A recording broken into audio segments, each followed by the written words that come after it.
Good morning. Thank you so much for attending my session on screencasting software. What is screencasting? The first definition by Ranallucci and Berge says screencasting is the digital recording of actions that occur on a computer screen. Or another definition by Bush is a technique where the computer screen is captured in a video while an audio recording is being made. Now I'd like to show you a short video example of a teacher using screencasting to explain an assignment to students. Hi class, I just wanted to review our homework for tonight. So, in class we read chapters 1 through 3 of The Great Gilly Hopkins, and I asked you to create a Google Draw and make a word map or a thought bubble map about the character Gilly. So while you're doing this, these are some of the things I want you to think about. The first thing is, what do you know about Gilly, just from reading those first 3 chapters? What are some words that describe her and her attitude and her appearance? What do things like her appearance and her response to different kinds of situations say about her character? How does she respond to people? What does that tell you about her?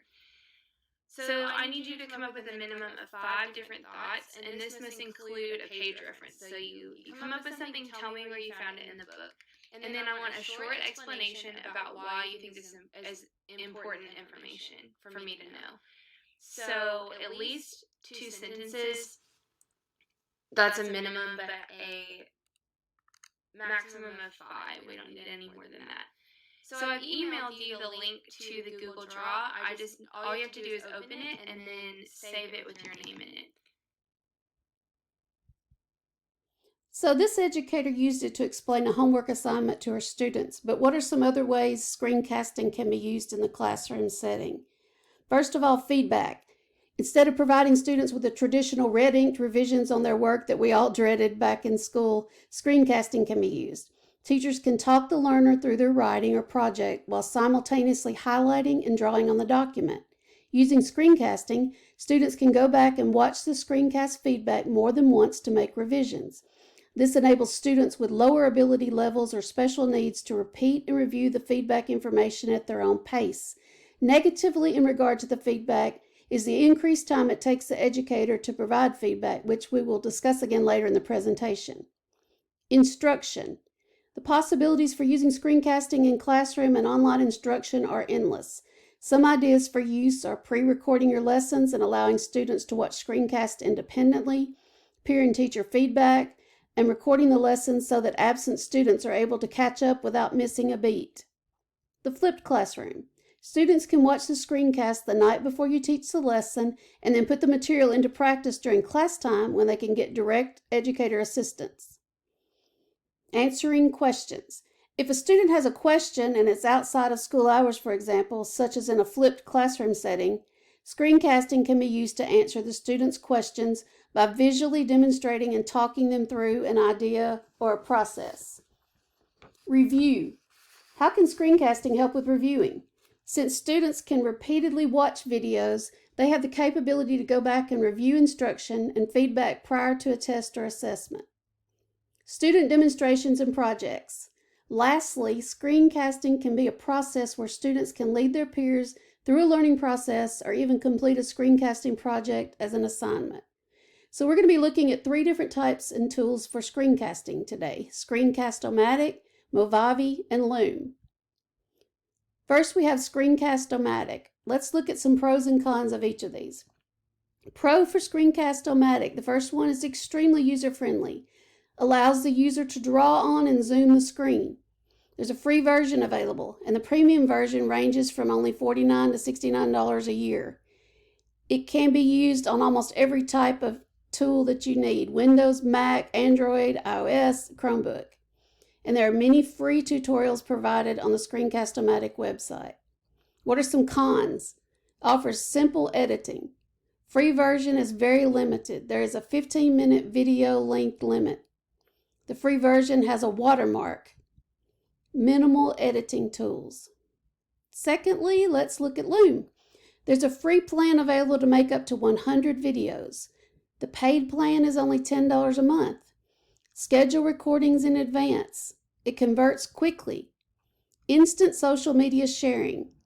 several different export options. Some cons are it limits the recordings to 5 minutes in the free version. Free version once again has a watermark. All videos are public. This is very important. So it's not suitable for personal student feedback. You would only post maybe instructional videos and not anything with personal identifying information. Lastly, we have Movavi. Pros can record full screen or a specified window, highlight cursor and mouse clicks. It can be emailed, shares easily to social media. There's a free version available. Inexpensive pricing, only $44.95 a year, and it's simple to use. What are the cons? Same as the other two. There's a free version, but it has a watermark. Trimming videos is very limited. Does not work with the new Apple M1 processor. Slow in producing final video for use. Summary and conclusion. As far as feedback, a study by Joseph Edwards and Edwards showed that feedback has the single largest impact on student achievement. This study, along with studies by James Wood and Jerome C. Bush, all found that students overwhelmingly preferred screencasting feedback over written feedback. It's inexpensive.